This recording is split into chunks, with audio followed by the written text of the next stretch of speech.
الصلاة والسلام عليك يا رسول الله وعلى آلك وصحابك يا حبيب الله. الصلاة والسلام عليك يا نبي الله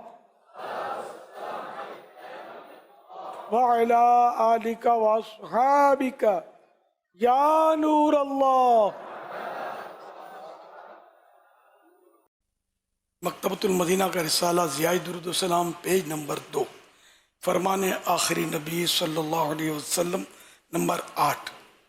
جس نے مجھ پر ایک بار درود پاک پڑھا اللہ پاک اس پر 10 رحمتیں نازل فرماتا، اور جو مجھ پر 10 مرتبہ درود پاک پڑھے اللہ پاک اس پر 100 رحمتیں نازل فرماتا ہے، اور جو مجھ پر 100 مرتبہ درود پاک پڑھے اللہ پاک اس کی دونوں آنکھوں کے درمیان لکھ دیتا ہے کہ یہ نفاق و جہنم کی آگ سے آزاد ہے، اور اسے بروز قیامت شہیدوں کے ساتھ رکھے گا۔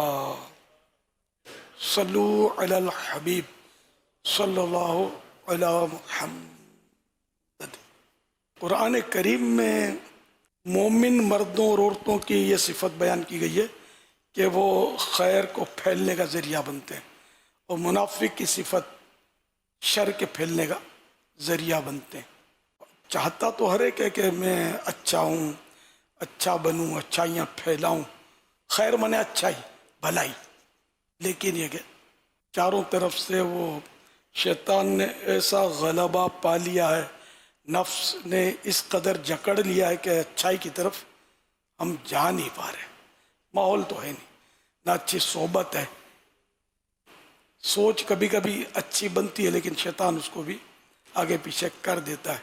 چلیے اس کا ایک سبب تو لمبی امید، یار ابھی تو بہت دن پڑے زندگی بھر کے لیے، جیسے بولتے ہیں زندگی بھر کے لیے، ہم اتنا بولتے ہیں مطلب امید کے ساتھ کہ زندگی بھر کے لیے، زندگی بھر کے لیے یہ کیا ہے؟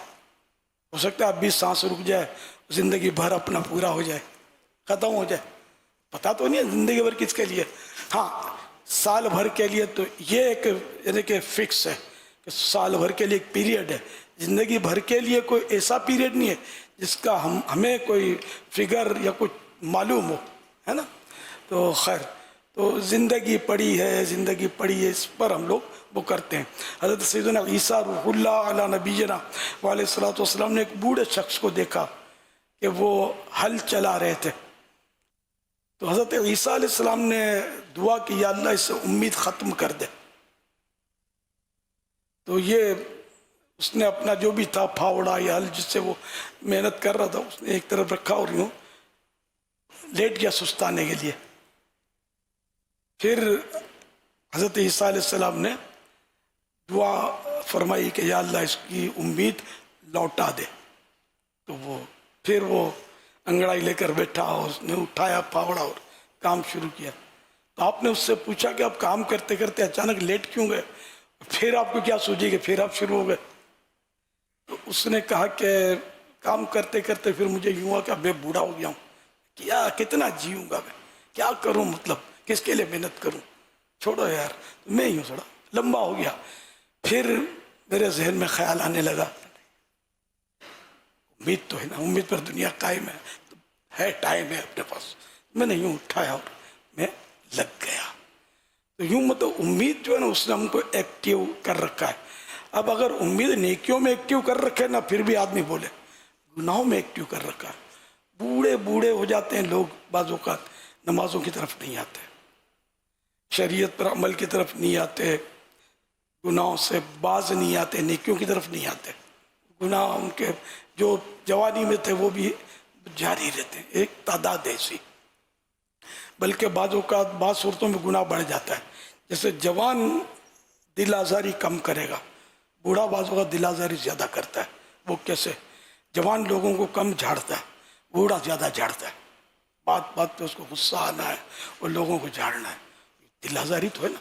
اور ناحق دل آزاری میں جہنم کی حقداری ہے۔ اب یہ تو نہیں کہا جائے نا بوڑھا اس کو جانے دو، اب کوئی بوڑھا غصے میں آ کر کسی کو قتل کر دے، کیا قانون چھوڑ دے گا اس کو؟ بوڑھا ہے جانے دو، 2 4 اور سے کبھی بھی نہیں چھوڑے گا قانون، چاہے ایک دن کا بچہ ہو چاہے 100 سال کا بوڑھا ہو، قانون تو اس کو پکڑے گا.